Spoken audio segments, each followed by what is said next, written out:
வணக்கம் மக்களே, நம்ம சேனல்ல தொடர்ந்து ரிவ்யூஸ் நாங்க பாத்துக்கிட்டு இருக்கோம். அந்த வகையில இப்ப நம்ம எதை பத்தின ரிவ்யூ பார்க்க போறோம் அப்படின்னா, நம்ம கார்த்திக் கதையில ஏப்ரல் 1 என்ன நடக்க போகுது அப்படிங்கறத பத்தி தான் இந்த வீடியோல பார்க்க போறோம். ஸோ மறக்காம இந்த வீடியோக்கு லைக் பண்ணிக்கோங்க, நம்ம சேனலை சப்ஸ்கிரைப் பண்ணிக்கோங்க, பக்கத்துல உள்ள பெல் ஐக்கானையும் கிளிக் பண்ணி ஆல்னு செட் பண்ணிக்கோங்க. அப்பதாங்க அடுத்து வீடியோஸ் போடும் பொழுது உங்களுக்கு நோட்டிபிகேஷன் வரும், பார்க்கலாம். சரி, வாங்க வீடியோல என்ன நடந்துச்சு அப்படிங்கறத பத்தி நம்ம இப்ப பாப்போம். மாயா எப்படியோ திட்டம் போட்டு அந்த குட்டி பாப்பா தீபாவை மண்டபத்துக்கு கொண்டுட்டு வந்துடுறாங்க. அந்த குட்டி பாப்பா தீபா நம்ம ரேவதிய பார்த்ததோட என்ன பண்ணும், அம்மா அப்படின்னு ஓடி வருது. அம்மான்னு அந்த குட்டி பாப்பா ஓடி வந்ததோட எல்லாருமே பார்த்துட்டு ரொம்ப ஷாக் ஆகுறாங்க. என்னடா இது, இந்த பொண்ணுக்கு இப்பதான் கல்யாணம் ஆக போகுது, பார்த்தா இந்த பொண்ணு வந்துட்டு அந்த பொண்ணு அம்மான்னு சொல்லிட்டு ஓடி வருதே, இங்க என்ன நடக்குது அப்படின்னு சொல்லிட்டு பாக்குறாங்க. அப்பதான் சாமுண்டீஸ்வரி ரொம்ப அதிர்ச்சியாகி நின்னுகிட்டு இருக்கும் பொழுது நம்ம சிவனாண்டி அந்த இடத்துக்கு வராரு. வந்துட்டு, ஆஹா, இங்க என்ன நடக்குது, என்னம்மா இது, உன் பொண்ணுக்கு இப்பதான் கல்யாணமே ஆக போகுது, ஏதோ ஒரு சின்ன பொண்ணு அம்மான்னு சொல்லிட்டு ஓடி வருது, இங்க என்ன நடக்குது அப்படின்னு சொல்லிட்டு கேக்குறாரு. சாமுண்டீஸ்வரி ரேவதிய பார்த்து, ரேவதி, இது யாரு ரேவதி அப்படின்னு கேக்குறாங்க. அப்ப அந்த குட்டி பாப்பா நேரா ரேவதிய பார்த்து, அம்மா, ஏம்மா என்னை விட்டுட்டு வந்தீங்க அப்படின்னு சொல்லி கேக்குது. சாமுண்டீஸ்வரி நேரா ரேவதிய பார்த்து, ரேவதி, இங்க என்ன நடக்குது, இந்த பாப்பா யாரு அப்படின்னு கேக்குறாங்க. அப்ப சிவனாண்டி சொல்றாரு, பாத்தீங்களா இங்க என்ன நடக்குதுன்னு, இதுக்குதான் இந்த சாமுண்டீஸ்வரி இந்த வீட்லயே உள்ள வேலைக்காரனுக்கு கல்யாணம் பண்ணி வைக்க போறா போல அப்படின்னு சொல்லி சிவனாண்டி ரொம்ப மோசமா பேசுறாரு. இதையெல்லாம் கேட்டதோட சாமுண்டீஸ்வரி கோவமா அங்க உள்ளவங்க கிட்ட, இங்க பாரு, தேவையில்லாம பேசாத, நான் என் பொண்ணு கிட்ட கேக்குறேன், என் பொண்ணு அப்படிப்பட்டவளே கிடையாது அப்படின்ட்டு நேரா ரேவதிய பார்த்து, ரேவதி, கண்டவங்களும் வாய்க்கு வந்தபடி தேவையில்லாம பேசிக்கிட்டு இருக்காங்க, அவங்க சொல்றத என்னால கொஞ்சம் கூட காது கொடுத்து கேட்க முடியல, அவங்க பேச்சுக்கு நீ தீனி போடுற மாதிரி எதுவுமே பேசாம அமைதியா இருக்க, இங்க பாரு, சொல்லு, இங்க என்ன நடக்குதுன்னு சொல்லு, அந்த குழந்தை யாரு, அது கண்டிப்பா உன் குழந்தை இல்ல அப்படிங்கறது எனக்கு தெரியும், இந்த குழந்தை யாருன்னு சொல்லு ரேவதி அப்படின்னு கேக்குறாங்க. அப்ப ரேவதி சொல்றாங்க, அம்மா, இந்த குழந்தை இப்போதைக்கு இந்த குழந்தைய பத்தி என்னால சொல்ல முடியாதுமா, தயவு செஞ்சு என்னை மன்னிச்சிருங்க. இது கேட்டதும் சிவனாண்டி சொல்றாரு, அது சரி, அப்ப சொல்ல முடியாத அளவுக்கு இருந்துச்சுன்னா இது உன் குழந்தைதான், அப்புறம் என்ன சாமுண்டீஸ்வரி, உன் வளர்ப்பு இதானா, கல்யாணம் ஆகிறதுக்கு முன்னாடியே குழந்தை பெத்துட்டாளா? இது கேட்டதோட சாமுண்டீஸ்வரி சிவனாண்டிய பார்த்து, ஏய், இதுக்கு மேல ஏதாவது பேசுன அவ்வளவுதான், ரேவதி, நீ தேவையில்லாம பொய் சொல்லாத, இந்த குழந்தை இருக்கு அப்படிங்கறதுக்காக, இந்த பாரு, இப்ப நீ சொல்ல போறியா இல்லையா, இந்த குழந்தை யாருன்னு சொல்லு அப்படின்னு கேட்கும் பொழுது ரேவதி சொல்றாங்க, அம்மா, இந்த குழந்தை வந்துட்டு எனக்கு தெரிஞ்ச குழந்தைதான்.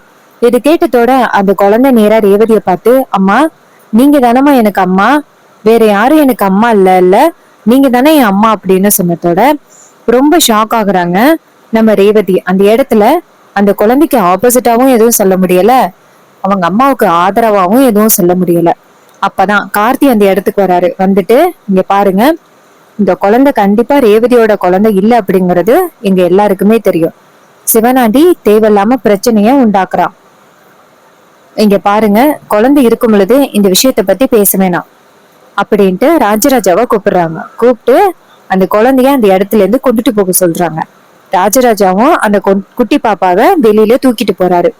அப்ப கார்த்தி நேரா சிவனாண்டிய பார்த்து, இங்க பாரு, பச்சை குழந்தைகிட்ட என்ன பேசணும் அப்படின்னு கூட உங்களுக்கு தெரியாதா, இந்த குழந்தை மனசுல என்ன நினைக்கும், இத்தனை நாளும் ரேவதிய தான் அந்த குழந்தை அம்மான்னு நினைச்சிட்டு இருந்திருக்கு, திடீர்னு அந்த குழந்தைகிட்ட இந்த மாதிரியெல்லாம் சொன்னா எவ்வளவு கஷ்டப்படும்.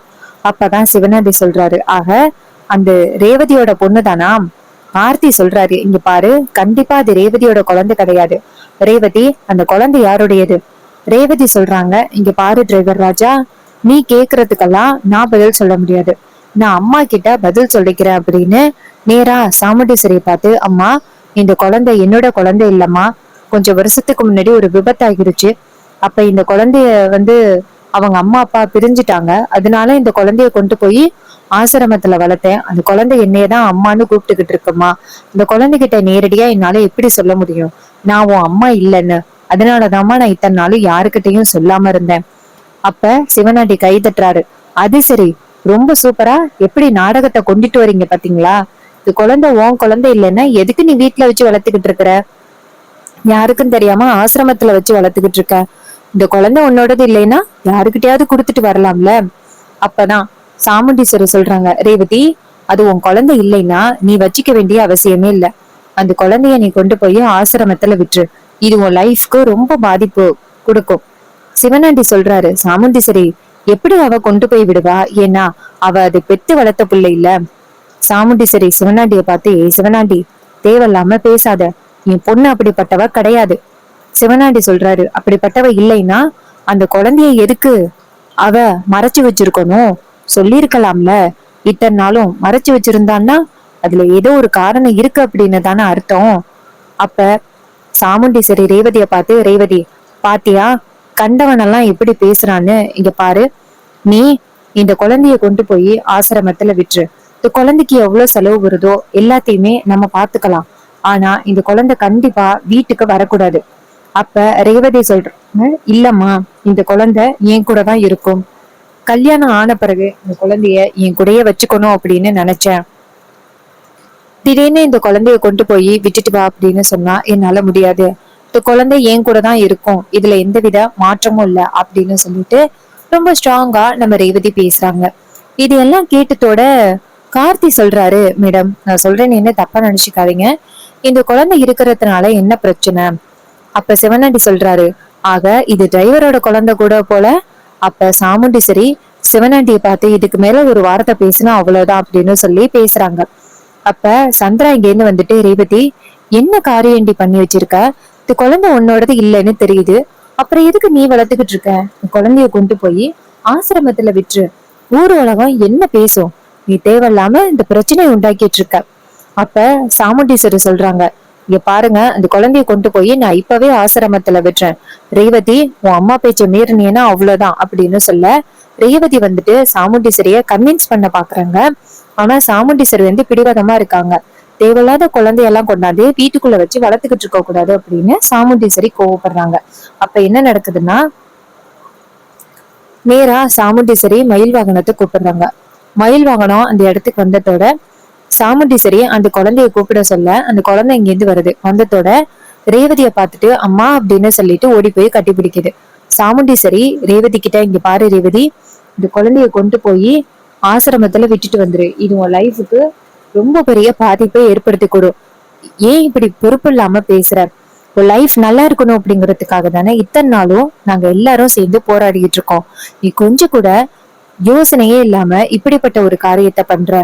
இதெல்லாம் தப்பு ரேவதி. இந்த பொண்ணை கொண்டு போய் நீ எங்க இருந்தாலோ அங்கேயே விட்டுட்டு வா. இதை கேட்டதும் ரேவதிக்கு மனசு தாங்க முடியல. அப்ப சாமுண்டீஸ்வரி சொல்றாங்க, ரேவதி, இப்ப மட்டும் நான் சொல்றதை நீ கேட்கல அப்படின்னா அவ்வளவுதான். உடனே ரேவதி நேரா அந்த குழந்தைகிட்ட, பாப்பா, இது மாதிரி நான் கொஞ்ச நாள் கழிச்சு உன்னை கூட்டிட்டு வரேன், சரியா? அந்த பாப்பா சொல்றாங்க, இல்லம்மா, நான் உங்க கூட தான் இனிமே இருக்கணும், நான் போக மாட்டேன் அப்படின்னு சொல்லி அடம்பிடிக்கிறாங்க.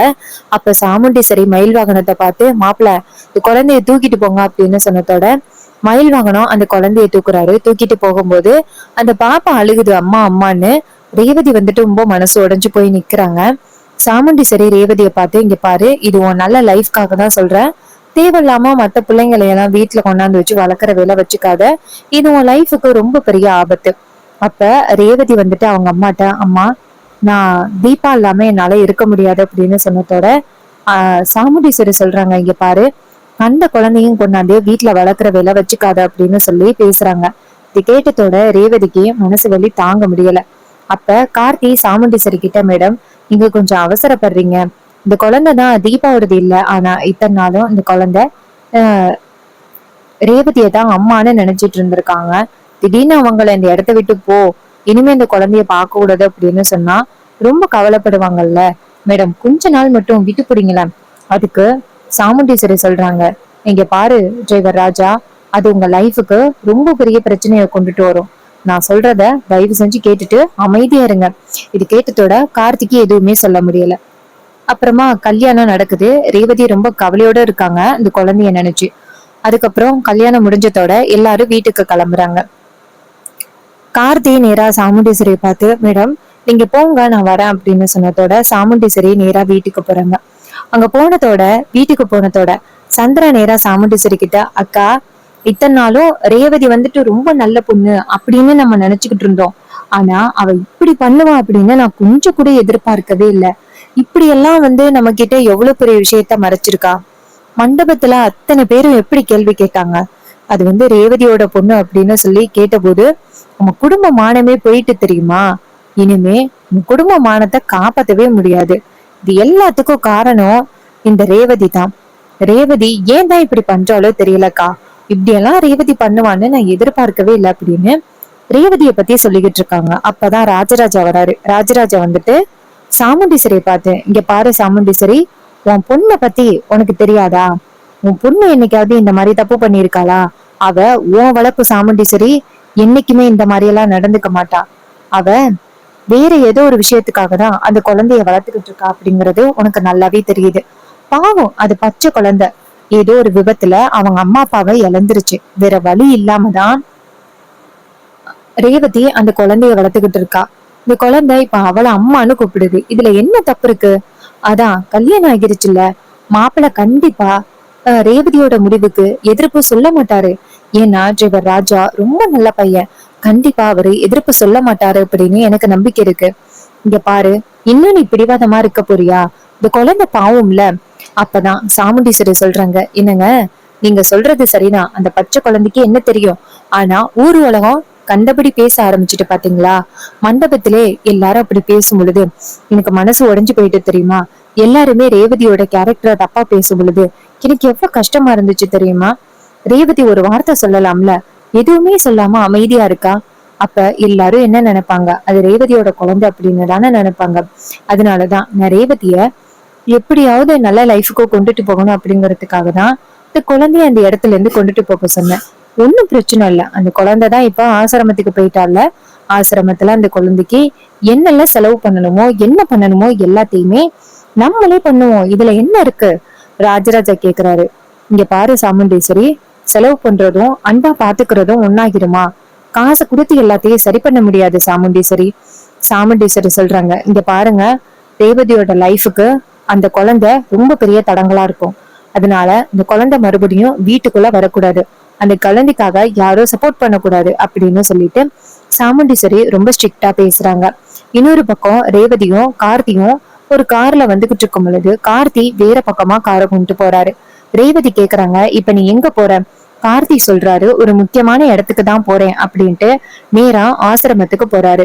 ரேவதி கேக்குறாங்க, இப்ப எதுக்கு இங்க வந்திருக்கோம்? கார்த்தி நேரா ரேவதியை கூட்டிக்கிட்டு ஆசிரமத்துக்குள்ள போறாரு. அங்க போனதோட அந்த தீபா ஓடி அவங்க அம்மாவை கட்டி பிடிச்சு, அம்மா வந்துட்டியாமா, என்னை எதுக்குமா கொண்டாந்து விட்டுட்டு போக சொன்ன? இனிமே நான் உன்னை விட்டு எங்கேயும் போக மாட்டேன். அப்ப கார்த்தி நேரா அந்த குழந்தைய பார்த்து, இங்க பாரு, இனிமே நீ எங்கேயும் போக வேணாம், இனிமே நீ எங்க கூட தான் இருக்க போற அப்படின்ட்டு அந்த குழந்தைய தூக்குறாரு. அப்ப டக்குன்னு ரேவதி அந்த குழந்தைய வாங்கிக்கிட்டு, இங்க பாரு, இந்த குழந்தைய வச்சு என் மனசுல இடம் முடிக்கலாம் அப்படின்னு என்னைக்கும் நினைக்காத. கல்யாணம் முடிஞ்சதோட தீபாவை வீட்டுக்கு கூட்டிட்டு வரணும் அப்படிங்கறதுதான் ஆசை. அதை பத்தி தான் நான் மகேஷ்ட பேசியிருந்தேன். மகேஷ் எல்லாத்துக்குமே ஒத்துக்கிட்டாரு. ஆனா கடைசியில நீ குறுக்க புகுந்து என் கனவு ஆசை எல்லாத்தையுமே ஒண்ணு இல்லாம ஆகிட்டே இல்ல. கார்த்தி சொல்றாரு, இங்க பாருங்க, இந்த குழந்தைய இந்த வீட்டுல வளர்க்கறதுனால எந்தவித பிரச்சனையும் இல்ல. நான் அத்தை கிட்ட பேசிக்கிறேன், நீங்க கூட்டிட்டு வாங்க. ரேவதி சொல்றாங்க, நீ பேசி கூட்டிட்டு வரணும் அப்படின்னு அவசியம் இல்ல. அப்ப அந்த பாப்பா நேரா ரேவதிய பார்த்து, அம்மா இந்த வாட்டி என்னை இங்கே விட்டுட்டு போயிடாதீங்கம்மா, நான் கண்டிப்பா வரணுமா. உடனே அங்க உள்ள ஆசிரமத்துல உள்ளவங்க, இங்க பாருங்கம்மா, இன்னைக்கு கூட யாரோ ஒருத்தவங்க இந்த பாப்பாவை தூக்கிட்டு போயிட்டாங்க. இந்த பாப்பாவுக்கு ஏதோ ஆபத்து இருக்குன்னு நினைக்கிறேன். அதனால இந்த பாப்பாவை நீங்க கொண்டுட்டு போயிருங்க அப்படின்னு சொன்னதோட ரேவதிக்கு வேற வழியே இல்ல. கார்த்தி சொல்றாரு, இங்க பாருங்க, இந்த பாப்பாவுக்கு ஏதோ ஆபத்துன்னு சொல்றாங்க, இங்கேயே நம்ம விட்டுட்டு போக முடியாது, நீங்க வாங்க கூட்டிட்டு போவோம் அப்படின்னு சொல்லிட்டு நேரா அந்த குட்டி பாப்பாவை வீட்டுக்கு கூட்டிட்டு போறாங்க. அங்க போயிட்டு காரு நிக்குது. காரு சத்தம் கேட்டதோட சாமுண்டீஸ்வரி ரோகிணி கிட்ட, ரோகிணி பொண்ணு மாப்பிள்ள வந்தாச்சு. ரோகிணி போயிட்டு ஆரத்தி எடுக்கிறதுக்காக போயிட்டு பிளேட் எடுத்துட்டு வராங்க. பார்த்தா நம்ம கார்த்தியும் ரேவதியும் அந்த குட்டி பாப்பாவை கூட்டிட்டு வரத பாக்குறாங்க. சாமுண்டீஸ்வரி எங்கேருந்து வராங்க, ராஜராஜா, மயில் வாகனம், சந்திரா எல்லாரும் பாக்குறாங்க. பார்த்தா அந்த குட்டி பாப்பா நிக்கிறத பார்த்துட்டு சாமுண்டீஸ்வரி ரேவதிய பார்த்து, ரேவதி, நான் உன்கிட்ட எத்தனை தடவை சொன்னேன், இந்த பிள்ளைய கூட்டிட்டு வராத, இந்த பிள்ளைய ஆசிரமத்திலே விட்டுரு அப்படின்னு நான் சொன்னேன்ல, கொஞ்சமாவது கேட்டியா? ஏன் இப்படி பண்ற? அப்ப கார்த்தி சொல்றாரு, மேடம் நான் தான் கூட்டிட்டு வந்தேன். என்னதான் இருந்தாலும் ரேவதி அம்மான்னு அந்த பொண்ணு ஏத்துக்கிட்டு, இப்ப எனக்கே எந்த பிரச்சனையும் இல்ல மேடம். அப்புறம் என்ன ஆச்சு? அப்ப சாமுண்டீஸ்வரி சொல்றாங்க, இங்க பாரு டிரைவர் ராஜா, நீ வேணா பெருந்தன்மையில இந்த குழந்தைய கூட்டிட்டு வரலாம். ஆனா ஊர் உலகம் என்ன பேசணும் உனக்கு தெரியும்ல. இங்க பாருங்க, இதை இப்படியே விட்டுருங்க, இந்த குழந்தைய கொண்டு போய் விட்டுட்டு வாங்க அப்படின்னு சொல்ல, அப்ப கார்த்தி சொல்றாரு, மேடம் யாரு என்ன சொன்னா என்ன, அவங்களுக்காகவா வாழ்ந்துகிட்டு இருக்கோம், நம்மளோட லைஃப்காக தான் வாழ்ந்துகிட்டு இருக்கோம்.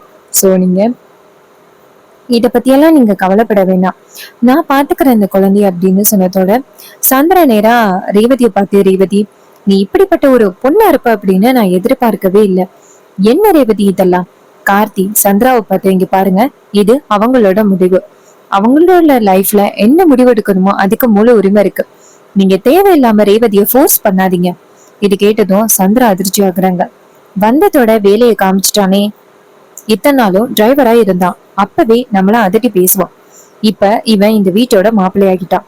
இன்னும் இவன் என்னெல்லாம் அட்டகாசம் பண்ண போறான்னு தெரியல. வந்த அன்னைக்கே நம்மள இன்சல்ட் பண்ணிட்டானே அப்படின்னு. இன்னொரு பக்கம் ராஜராஜா சாமுண்டீஸ்வரி பார்த்தேன். சாமுண்டீஸ்வரி, என்னதான் இருந்தாலும் இந்த குழந்தைக்கு முன்னாடி நம்ம பேசுறது ரொம்ப தப்பு. இந்த குழந்தை இருந்துட்டு போகட்டுமே, அதான் மாப்பிள்ளையே சரின்னு சொல்லிட்டாரு, இதுல என்ன இருக்கு? சாமுண்டீஸ்வரி ராஜராஜாவை பார்த்து, என்னங்க இன்னைக்கு வேணும்னா மாப்பிள்ளை பெருந்தன்மையா ஏத்துக்கலாம், நாளை பின்ன இந்த குழந்தையால அவங்களுக்குள்ள பிரச்சனை வந்துச்சுன்னா என்ன பண்றது? கார்த்தி சொல்றாரு, மேடம் அப்படியெல்லாம் எந்த பிரச்சனையும் வராது மேடம் அப்படின்னு சொன்னதோட சாமுண்டீஸ்வரி ரேவதியை பார்த்து, ரேவதி இது எல்லாத்துக்குமே காரணம் நீதான். குழந்தை யாரோட குழந்தை, எதுக்காக இங்க கூட்டிட்டு வந்த, எதையுமே எங்க கிட்ட சொல்லவே மாட்டேங்கிற தெளிவா. அப்படி சொன்னாதானே இந்த குழந்தைக்கு ஒரு வாழ்க்கையை நம்ம ஏற்படுத்தி கொடுக்க முடியும். அவங்க அம்மா அப்பா எங்க அப்படிங்கறத தேட முடியும். அட்லீஸ்ட் அவங்க ரிலேஷன் யாரு அப்படிங்கறத தேட முடியும். நீ எதுவுமே சொல்லாம இப்படி அமைதியா இருக்கிறது தான் ரொம்ப ஆச்சரியமா இருக்கு ரேவதி. அப்ப ரேவதி சொல்றாங்க, அம்மா இப்போதைக்கு அவங்களுக்கு நடந்த விபத்தை மட்டும்தான் என்னால சொல்ல முடியும், மத்தபடி என்னால எதுவும் சொல்ல முடியாது அப்படின்னு சொன்னதோட ராஜராஜர் சொல்றாரு, எம்மாடி ரெண்டு பேருக்கும் கல்யாணம் ஆகிட்டு வாசலோட நின்றுட்டு இருக்காங்க, இப்படிதான் என்கொயரி பண்ணுவியா? ரோகிணி அவங்க ரெண்டு பேருக்கும் ஆரத்தி எடுத்து வீட்டுக்குள்ள வருது. உடனே ரோகிணியும் சரி அப்படின்னு சொல்லிட்டு ரெண்டு பேருக்குமே ஆரத்தி எடுத்து வீட்டுக்குள்ள வரவேற்கிறாங்க. ரெண்டு பேரும் வீட்டுக்குள்ள போனதோட அந்த குட்டி பாப்பா அந்த வீட்டை பார்த்துட்டு, அம்மா இதுதான் நம்ம வீடா, இதுதான் நம்ம பாட்டியா அப்படின்னு சொல்லி ஒவ்வொருத்தர கேட்டுக்கிட்டு இருக்காங்க. அப்ப ரேவதியும் அமைதியா இருக்காங்க. கார்த்தி நேரா அந்த குட்டி பாப்பாவை தூக்கி, இங்க பாருடா, இங்க உள்ளவங்க எல்லாருமே உன் சொந்தக்காரவங்க தான் அப்படின்னு சொன்னதோட குட்டி பாப்பா சொல்றாங்க, நான் ஆசிரமத்துல தனியா வளர்ந்தேன், எனக்கு யாருமே இல்ல, அம்மா என்னை விட்டுட்டு விட்டுட்டு போயிருவாங்க, இப்ப எனக்கு எல்லாரும் இருக்கிறத பார்த்தா ரொம்ப ஹாப்பியா இருக்கு அப்படின்னு குட்டி பாப்பா சொல்ல, இது கேட்டுட்டு ரேவதி ரொம்ப கண் கலங்குறாங்க. அந்த குட்டி பாப்பா யாரு, இன்னும் என்னெல்லாம் நடக்க போகுது அப்படிங்கறது அப்கமிங் எபிசோடுல ரொம்ப இன்ட்ரெஸ்டிங்கா நடக்க போகுது. ஸோ இதே மாதிரி இனிமே அப்டேட்ஸ் நம்ம சேனல்ல நீங்க தொடர்ந்து பார்க்கணும் அப்படின்னா மறக்காம நம்ம சேனலை சப்ஸ்கிரைப் பண்ணிக்கோங்க. பக்கத்துல உள்ள பெல் ஐகானையும் கிளிக் பண்ணி ஆல்னு செட் பண்ணிக்கோங்க. அப்பதாங்க அடுத்து வீடியோஸ் போடும் பொழுது உங்களுக்கு தொடர்ச்சியா நோட்டிபிகேஷன் வரும், பார்க்கலாம். தேங்க்யூ ஃபார் வாட்சிங்.